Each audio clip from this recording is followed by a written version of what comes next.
Team جو اس ساری تباہی کا، جو اس ساری مہنگائی کے ذمہ دار ہیں، کہ یہ جو ان کی سی وی پیش کرنے کی کوشش ہے اس کے متعلق کچھ حقائق عوام کے سامنے رکھے جائیں۔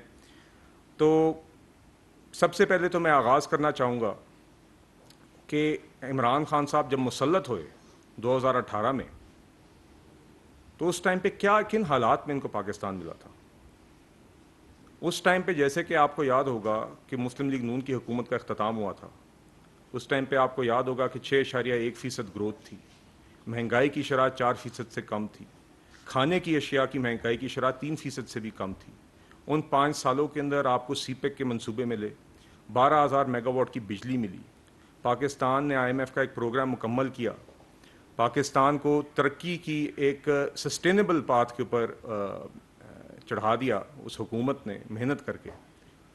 پاکستان میں ضرب عضب اور رد الفساد جیسے آپریشن کر کے سیکیورٹی کے حالات بہتر کیے۔ آپ کو یاد ہوگا جب 2013 میں مسلم لیگ نون کی حکومت آئی تھی تو معیشت کی مشکلات کی ایک وجہ یہ بھی تھی کہ سیکیورٹی کی سچویشن بہت خراب تھی۔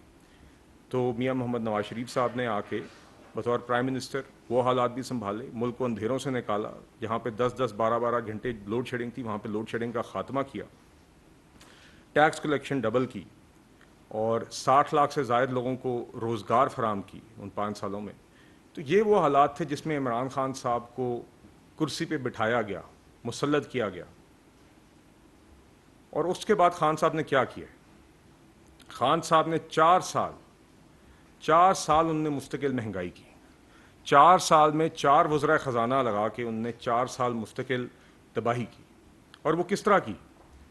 آپ اس کے نتائج دیکھ لیجئے کہ 4 سالوں میں 2 کروڑ سے زائد لوگ خان صاحب نے غربت کی لکیر کے نیچے دھکیلے، 60 لاکھ سے زائد لوگ انہوں نے بے روزگار کیے، اور یہ وہ لوگ تھے جو 1 کروڑ نوکریوں کے دعوے کرتے تھے، تو 1 کروڑ نوکری جس نے دینی تھی اس نے 60 لاکھ لوگوں کو بے روزگار کیا۔ جس نے 50 لاکھ گھر بنانے تھے اس نے لاکھوں کو بے گھر کیا، اور جس نے نیا پاکستان بنانا تھا اس نے 2 کروڑ پاکستانیوں سے زائد کو غربت کی لکیر کے نیچے دھکیلا۔ اور یہ صرف یہ نہیں، یہ آ کے کہتے تھے میں IMF کبھی نہیں جاؤں گا، میں قرضے نہیں لوں گا، میں IMF جانے سے پہلے خودکشی کر لوں گا۔ تو آپ کو یاد ہوگا کہ نہ صرف یہ بعد میں IMF گئے، مگر ایسے بھونڈے طریقے سے گئے کہ اس کا نقصان ہم آج تک بھگت رہے ہیں۔ قرضوں پہ بات کرنے والوں نے کہا کہ ہم ڈیٹ کمیشن بنائیں گے، اور اپنی طرف سے ایک ڈیٹ کمیشن بنایا بھی، اس ڈیٹ کمیشن سے کیا نکلا ہمیں آج تک نہیں پتا۔ انہوں نے کہا جی پیپلز پارٹی اور پاکستان مسلم لیگ نون کی 10 سال کی جو حکومت تھی اس میں جو قرضے لیے گئے ہم اس کی تحقیق کریں گے۔ اس کو تحقیق میں کچھ نہیں نکلا، اس لیے آپ کے سامنے آج تک بات نہیں ہے۔ اور دیکھیے انہوں نے برعکس کیا کیا، 4.25 سالوں میں انہوں نے ملک کا قرضہ 78% بڑھایا، 25,000 ارب سے لے کے 44,000 ارب پہ لے گئے، اور دکھانے کے لیے ایک اینٹ نہیں۔ مسلم لیگ نون کی حکومت میں جو قرضے لیے گئے جو ان سے کافی کم تھے، اس سے آپ کو نظر آتا ہے کہ وہ ترقی پہ پیسے خرچ ہوئے، اس پہ آپ کو سی پیک نظر آتا ہے، اس سے آپ کو موٹر وے نظر آتا ہے، اس سے آپ کو 12,000 میگا واٹ بجلی کے کارخانے نظر آتے ہیں، اس میں آپ کو ملک میں امن و امان نظر آیا۔ مگر انہوں نے جو تقریباً 20,000 ارب کے قرضے لیے اس کے لیے دکھانے کے لیے آج تک کچھ نہیں۔ اور آج بھی حقیقت یہ ہے کہ آپ پاکستان میں کوئی بھی نشانی کی کوئی بھی ترقی کی علامت دیکھ لیں تو اس پہ نواز شریف کا نام ہے، اور آپ کوئی بھی تباہی کی علامت دیکھ لیں تو اس کے اوپر عمران خان صاحب کا نام ہے۔ اور اسی لیے بڑا دکھ بھی ہوتا ہے اور افسوس بھی ہوتا ہے کہ ایسے لوگ جنہوں نے 4 سال تباہی کی، یہ آج آ کے یہاں پہ بھاشن دیتے ہیں، یہ آج آ کے یہاں پہ قیمتیں گنواتے ہیں۔ یہ وہ لوگ ہیں جو مہنگائی کے خود ذمہ دار ہیں، یہ وہ لوگ ہیں جن نے اس معیشت کو نہ صرف اپنی نالائکی سے بلکہ چوری سے بھی انہوں نے اس ملک کی معیشت کو تباہ کیا، انہوں نے اس ملک میں پاکستانیوں کی روزگار چھینی، اور پھر بھی آج آ کے اس طرح ڈھٹائی سے آ کے یہ باتیں کرتے ہیں، معیشت کے بارے میں لیکچر دیتے ہیں جیسے عوام بھول گئی ہے اور جیسے کہ ان کا کوئی لینا دینا نہیں تھا۔ ساتھ ہی ساتھ ہم نے دیکھا کہ خان صاحب جو کہتے تھے میں اخراجات کم کروں گا، میں ٹیکس ریونیو ڈبل کروں گا، انہوں نے پاکستان کو 4 سال پاکستان کی تاریخ کے 4 سب سے بڑے تجارتی بلکہ بجٹ خسارے دیے، جسے ہم فسکل ڈیفیسٹ کہتے ہیں. 4 سال جو پاکستان کے 4 سب سے بڑے بجٹ ڈیفیسٹس ہیں وہ خان صاحب کے 4 سال میں ہمیں ملے. ملک کی تاریخ میں پہلی دفعہ خان صاحب نے ہمیں نیگیٹو ٹیکس گروتھ دی، مطلب کہ ہر سال ملک میں جو ٹیکس کلیکشن ہوتی ہے وہ بڑھتی ہے. خان صاحب نے ہمیں پہلی دفعہ ملک کی تاریخ میں ایک ایسا سال دیا جہاں پہ ٹیکس کی جو مد میں پیسے کلیکٹ کیے گئے تھے وہ پچھلے سال کے ٹیکس سے کم تھے. ہم نے دیکھا کہ منفی جی ڈی پی گروتھ دیکھی جو پاکستان میں 1952 کے بعد کبھی نہیں آئی تھی، وہ خان صاحب کے ٹائم پہ negative G D P growth ہوئی. اسی طرح ہم نے دیکھا کہ جو بجلی کا سرکولر ڈیٹ ہے اس کو 1100 ارب سے لے کے 2400 ارب پہ پہنچا دیا گیا. گیس سرکولر ڈیٹ جیسی چیز جس کا نام و نشان نہیں تھا ملک میں، وہ نہ صرف انہوں نے شروع کی بلکہ اس کو بھی 1400 ارب روپے تک یہ لے کر گئے. اور پھر کرنٹ اکاؤنٹ ڈیفیسٹ جب یہ آئے تو انہوں نے کہا جی ہم نے کرنٹ اکاؤنٹ ڈیفیسٹ. ان کی جماعت کے لوگ ٹی وی پہ آ کے اس طرح بولتے تھے جیسے جن کو پتہ بھی نہیں تھا کرنٹ اکاؤنٹ ڈیفیسٹ کیا ہے، مگر کیونکہ ان کو رٹے رٹائے ٹاکنگ پوائنٹس دیے گئے تھے تو اس ٹائم پہ جب بھی آپ ان سے پوچھتے تھے مہنگائی کیوں ہے، وہ جی ہم کرنٹ اکاؤنٹ ڈیفیسٹ کنٹرول کر رہے ہیں. تباہی کیوں ہے، وہ جی ہم کرنٹ اکاؤنٹ ڈیفیسٹ کنٹرول کر رہے ہیں. بے روزگاری کیوں ہے، وہ جی ہم کرنٹ اکاؤنٹ ڈیفیسٹ کنٹرول کر رہے ہیں. اور آخر میں جب یہ گئے تو کرنٹ اکاؤنٹ ڈیفیسٹ اسی کو 17 ارب پہ چھوڑ کے گئے، جسے یہ کہتے تھے بہت اونچا تھا، جب اسی سطح پہ یہ اینڈ پہ چھوڑ کے گئے. اور کرنٹ اکاؤنٹ ڈیفیسٹ مہنگا یا زیادہ چھوڑنے کا نقصان کیا ہے کہ انہوں نے 4 سال یہاں پہ یہ چورن بیچا کہ ملک میں جی کرنٹ اکاؤنٹ ڈیفیسٹ ہم کم کریں گے تو ہم ملک کے اندر جو ہمارے زر مبادلہ کے ذخائر ہیں، جو ہمارے فارن ایکسچینج ریزروز ہیں، ہم ان کو بڑھائیں گے.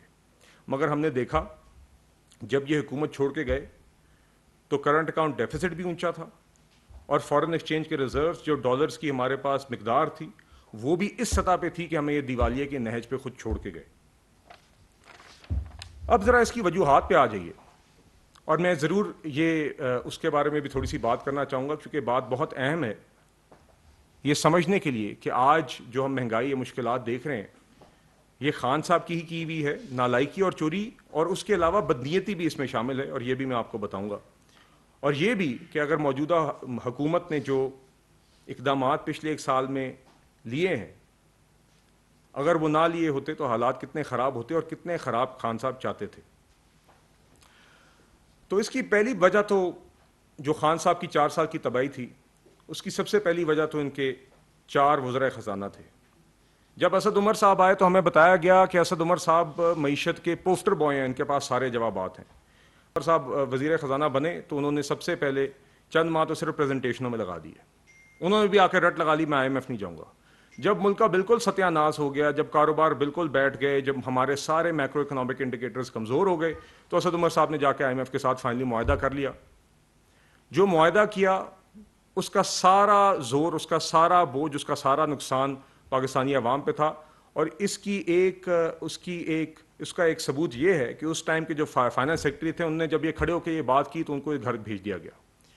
IMF کی نیگوسیشنز کے درمیان حفیظ شیخ صاحب ہے، یہ وہی حفیظ شیخ صاحب ہیں جن کے خلاف ڈیٹ کمیشن میں انکوائری کھولی ہوئی تھی خان صاحب نے کہ انہوں نے قرضے بہت لیے ہیں پیپلز پارٹی کے ٹائم پہ. حفیظ شیخ صاحب کو بعد میں فارغ کیا، انہوں نے وہی IMF کا پروگرام لکیر کی فقیری کی، انہوں نے بالکل نہیں دیکھا کہ کس طرح بہتر طریقے سے نیگوشیٹ ہو سکتا ہے. جب انہوں نے ماشاءاللہ نقصان کر لیا کافی سارا تو حماد اظہر صاحب چند دن کے لیے آ گئے. اس کے بعد ہم نے شوکت ترین صاحب کو دیکھا کہ ان کو واپس لے آئے. شوکت ترین صاحب دوسرے وزیر خزانہ تھے جو اس ڈیٹ کمیشن کی انکوائری میں شامل تھے. وہی لوگ جن کو یہ ذمہ دار ٹھہراتے تھے کہ انہوں نے ملک کی تباہی کی، انہی کو بار بار وزیر خزانہ لگایا. اور شوکت ترین صاحب نے تو انتہا کر دی. یہ وہی شوکت ترین صاحب ہے جن کے بارے میں جب خان صاحب سے چند دن پہلے پوچھا گیا تو کہتے ہیں کہ ہاں جی میں پھر سے انہی کو وزیر خزانہ لگاؤں گا. اس چیز کے باوجود کہ آج جو ہم مہنگائی اور تباہی دیکھ رہے ہیں وہ خان صاحب کی ہدایت پہ شوکت ترین صاحب نے ہی امپلیمنٹ کی تھی. یہاں پہ آپ کو یاد ہوگا کہ نومبر 2021 میں IMF کا معاہدہ انہوں نے جو ان کا سٹاپ سٹارٹ کبھی رکتا تھا کبھی چلتا تھا، جب انہوں نے نومبر 2021 میں بحال کیا تو کچھ وعدے انہوں نے خود IMF کے ساتھ کیے. پیٹرولیم ڈیولپمنٹ لیوی کے حوالے سے خود ایک شرط رکھی کہ اس کو وہ بڑھائیں گے تاکہ جو ان کا اپنا کیا ہوا خسارے تھے جو ان کے اپنے کیے ہوئے ٹارگٹ تھے، کیونکہ وہ ان سے نہیں مکمل ہو رہے تھے، تو انہوں نے آئی ایم ایف کو یہ کہا کہ اب ہم پیٹرولیم ڈیولپمنٹ لیوی بڑھا کے ہم یہ خسارے یا یہ ٹارگٹ پورا کریں گے جو پرائمری بیلنس کا ٹارگٹ ہے. مگر ہم نے دیکھا کہ چند ماہ بعد جب خان صاحب کو نظر آیا کہ ان کی کرسی جا رہی ہے، تو انہوں نے آئی ایم ایف سے یہ وعدے خود توڑے. شوکت ترین صاحب نے وہ وعدے خود توڑے، اور اس طریقے سے توڑے کہ آئی ایم ایف کو بتایا تک نہیں، اور ان کو ٹی وی سے یہ خبر ملی. اس کے نتیجے میں ایک ایسے وقت میں جب ہمارے پاس زر مبادلہ کے ذخائر کی قلت تھی، ایک ایسے وقت میں جب کرنٹ اکاؤنٹ ڈیفیسٹ ان کی اونچے تھے، انہی کی وجہ سے، خان صاحب کی ہی غلطیوں کی وجہ سے، خان صاحب کی نالائکی کی وجہ سے، اس ٹائم پہ انہوں نے اپنے ہاتھوں سے وہ آئی ایم ایف معاہدہ پھاڑا، اپنے ہاتھوں سے ملک کو دیوالیے کی طرف دھکیلا، صرف اس وجہ سے کہ اب ہماری کرسی تو نہیں رہ رہی، اگلے آئیں تو اگلے آ کے سنبھالیں، بے شک معیشت کو آگ لگ جائے. یہی رویہ ہم نے دیکھا کہ سائفر کے ساتھ انہوں نے کیا، کہ سائفر جیسے جھوٹ کی بنیاد پہ یہ نیشنل اسمبلی کو ڈیزالو کرنے کے لیے تیار ہو گئے، صرف اپنی کرسی سے چمٹنے کے لیے. یہ خان صاحب نے معیشت کے ساتھ بھی اور پارلیمان کے ساتھ بھی کر کے دکھایا کہ وہ کسی بھی حد تک جانے کو تیار ہیں اپنی کرسی سے چمٹنے کے لیے. مگر بات صرف نالائکی کی نہیں ہے. جو پچھلے 4 سالوں میں خان صاحب کے ہم نے تباہی دیکھی، اس میں چوری بھی شامل ہے. چوری بھی اس کا ایک اہم حصہ ہے جس طرح کی تباہی ہم نے دیکھی. اور میں اس کی آپ کو صرف 2 مثالیں بھی دوں گا. مثالیں تو بہت ساری ہیں، کیس سارے چل رہے ہیں اور کیسوں سے بار بار بھاگتے ہیں، مگر میں آپ کے سامنے صرف 2 مثالیں پیش کرنا چاہوں گا. ایک، کووڈ کے وقت پاکستان کو ایک تاریخی موقع ملا تھا کہ وہ ایل این جی گیس $4 پہ لے سکے لانگ ٹرم کانٹریکٹ پہ، مگر انہوں نے اس ٹائم پہ بھی فرنس آئل لابیوں کو خوش کرنے کے لیے وہ آفر ٹھکرائی. اور آج آپ کے سامنے حالات ہیں کہ ملک کے اندر کس طرح ایل این جی کی قلت ہے، کس طرح آج مہنگے داموں پہ بھی، آج $30 پہ بھی، $35 پہ بھی آپ کو ایل این جی گیس نہیں مل رہی. وہی ایل این جی جو $4 پہ ان دنوں پہ مل رہی تھی وہ نہیں ملی. انہوں نے صرف اس ٹائم پہ فرنس آئل لابیوں کو خوش کرنے کے لیے کام کیا. دوسری اس کی مثال آپ نے دیکھی کہ کس طرح عمران خان کے دور میں آٹے اور چینی کی قلت ہوئی پاکستان میں. پاکستان کس طرح پہلی دفعہ ایک نیٹ امپورٹر بنا آٹے اور چینی کا. یہ جانتے ہوئے کہ ملک میں قلت ہے، انہوں نے اپنے اے ٹی ایمز کی جیبیں بھرنے کے لیے، آٹے اور چینی کی مافیا کی جیبیں بھرنے کے لیے انہوں نے ایکسپورٹ کی اجازت دی، اور پھر بعد میں پھر دگنے داموں پہ پاکستانی عوام کے لیے امپورٹ کرنی پڑی وہی آٹا، وہی چینی جو ملک میں پہلے دستیاب تھی. پہلے خود قلت بنائی، اس کے بعد عوام کو مہنگے داموں بیچی. اور خان صاحب کہتے ہیں کہ وہ پھر سے انہی شوکت ترین کو بنائیں گے. اور بات یہاں پہ نہیں ختم ہوتی کہ انہوں نے آئی ایم ایف کا معاہدہ توڑا.